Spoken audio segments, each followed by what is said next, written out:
What's going on, guys? My name is Disectra, and today we're playing Mind Path to Thalamus. This game is a mix of adventure, strategy and puzzle type of games. It was released at 5th of August 2014, so it's pretty new. I hope you guys enjoy it. I won't commentate over the whole game because the game itself has a lot of commentary and I'll just ruin it. So yeah, that's about it. I'll see you at the end of the video. Sophia!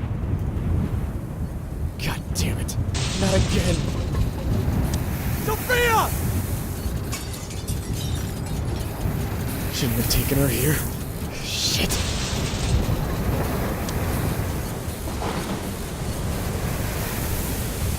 Sophia, where are you? Call out to me, please!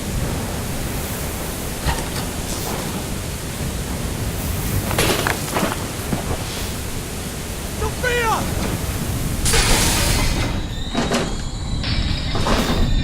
Sweetie, do not go outside!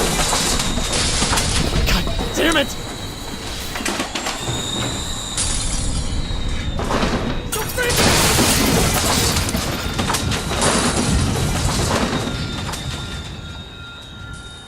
Hey, baby, please.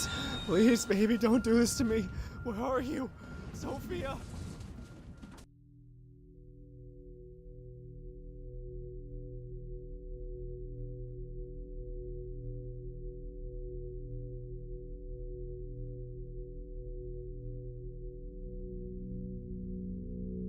How many times will I kill her? I've asked myself that question 1,000 times. It was always there, flying around my head like my own personal vulture, waiting for me to die and scavenge my corpse. It was the only thing I could think about when I ended up in that hospital bed.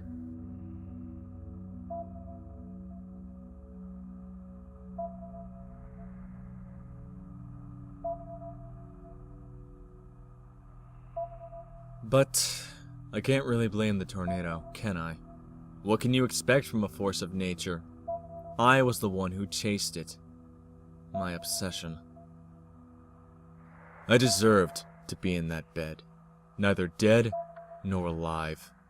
I had screwed with destiny, and it screwed me right back. Fair deal. It was also reassuring to know that I couldn't harm anybody else, as long as I was in a coma. That was the type of nonsense I had to tell myself to keep me on the path.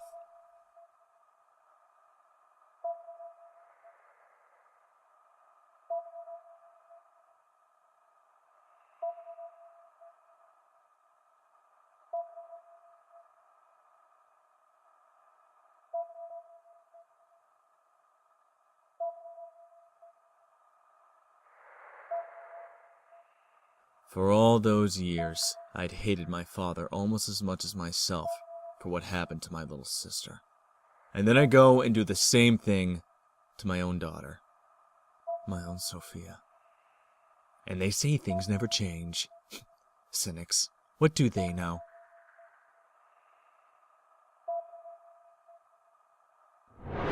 I'd put Sophia in danger, taking her with me on the job.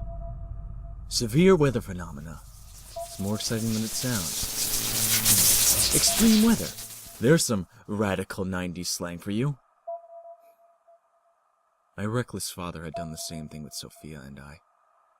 At least this time she didn't suffer. Well, had I known. But I didn't. Not yet. It wasn't really a choice for me to make. I will never know what lies beyond the red light. But I had this sneaking suspicion that I never could have known anyway, that any pretense of free choice was merely an illusion. I could only accept the path that was laid down before me.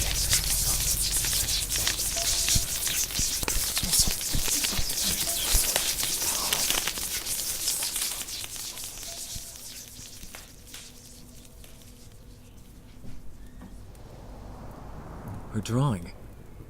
The first of many. It had been too long since Sophia had been more than a whisper screaming in the back of my mind. But I could still recognize it. I admit, at that moment, Hope started to flourish inside me. Where would the drawings lead me? Was my little sister alive in this world?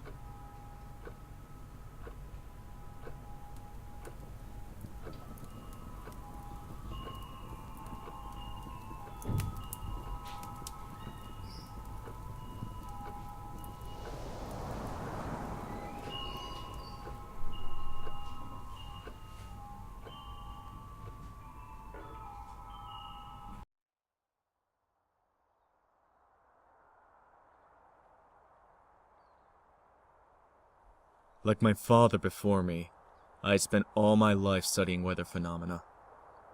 I thought I was different. I thought I was doing it to pay my debt to Sophia. I was wrong. But all that work couldn't have been for nothing. I was told my very first published study on the hazards of road fog was all sorts of helpful. I was rather proud of that one. And now, of course, to get to Sophia, I had to bend fog to my will. That'd be the first of many, too.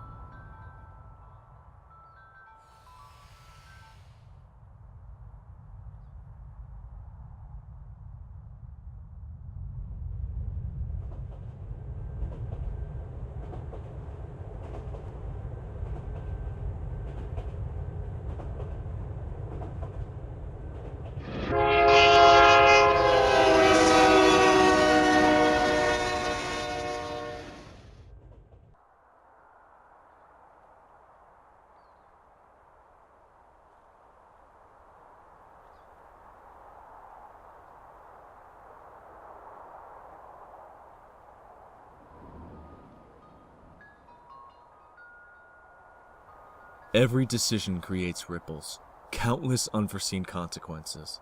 If we could see the inner workings of this infinity, we would mimic the deer that stands still to elude its predator. We wouldn't dare make a move. I couldn't see it, so I followed the path, and that kept me alive. But it did much more than that. Introspection can be far more scarring than any wound.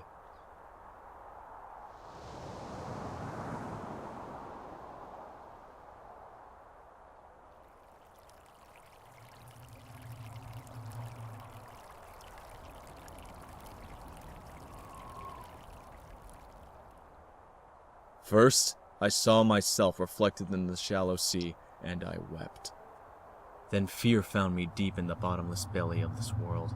Time unraveled in the forest. It was much later, in the world of ice, that I fought against the demons that had been passed down to me, father to son.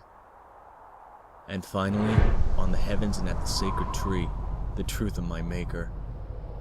For all that, solitude and sorrow were my true, faithful companions in the path of Thalamus. They consumed the beauty of this realm, making it gray and hopeless. The only thing that mattered was moving forward.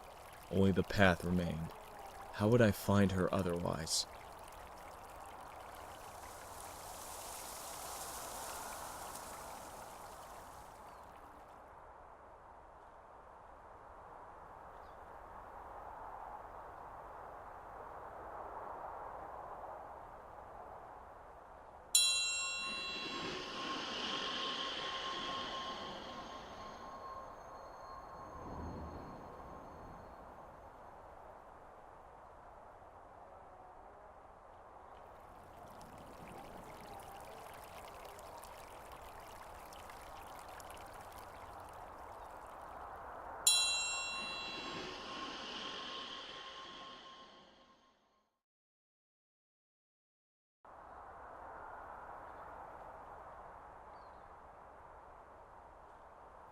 She was just a little kid, even more so than I, laughing away while playing on a swing set.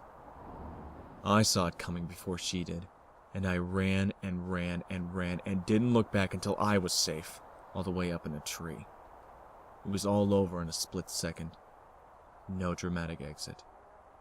And suddenly, she was gone.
Who's to blame for her death? The tsunami did what it did, no point in blaming God or fate. So I looked in the mirror as I had many times before, and reflected back on it. I saw guilt. My father shared some of the burden, but it was mine. My guilt. My fault.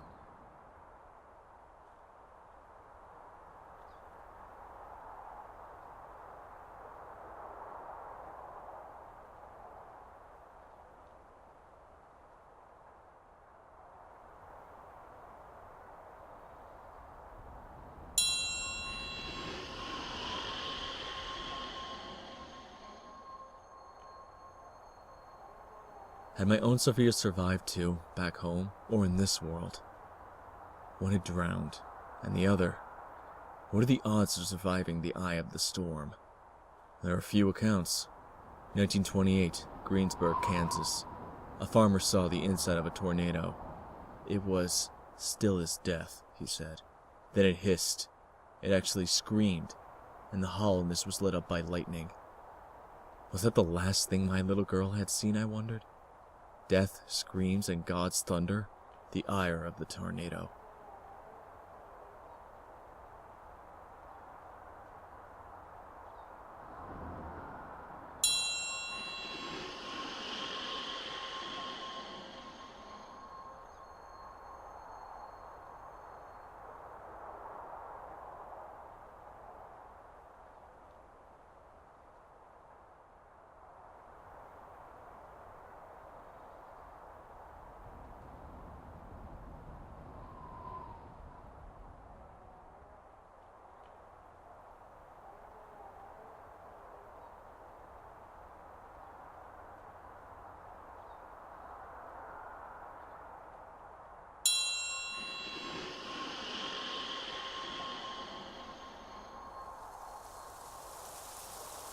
I couldn't know. Not yet. Trapped in that world, the only thing I knew was my sister had survived in there. Somehow. I just had to let myself be led by her drawings and her light. The Thalamus was waiting for me, although I wouldn't see it and with it any sense of hope until I had emerged from the darkness of the cave. But let's not get ahead of ourselves.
Okay guys, that's about it. If you enjoyed this game, tell me in the comment section and I'll make a part 2. If you didn't enjoy, then I'll just play something else. Oh, and one more thing. A friend of mine on Facebook asked me to promote his gaming group on my YouTube channel. It's called Gaming is Our Weapon, and it's for all gamers. So if you're on Facebook, please join this group for all gaming related news and stuff. If you want to join, click anywhere on the video, and if you're on mobile, the link will be in the description as well. And as always, don't forget to leave a like if you enjoyed, and subscribe for more awesome gameplays.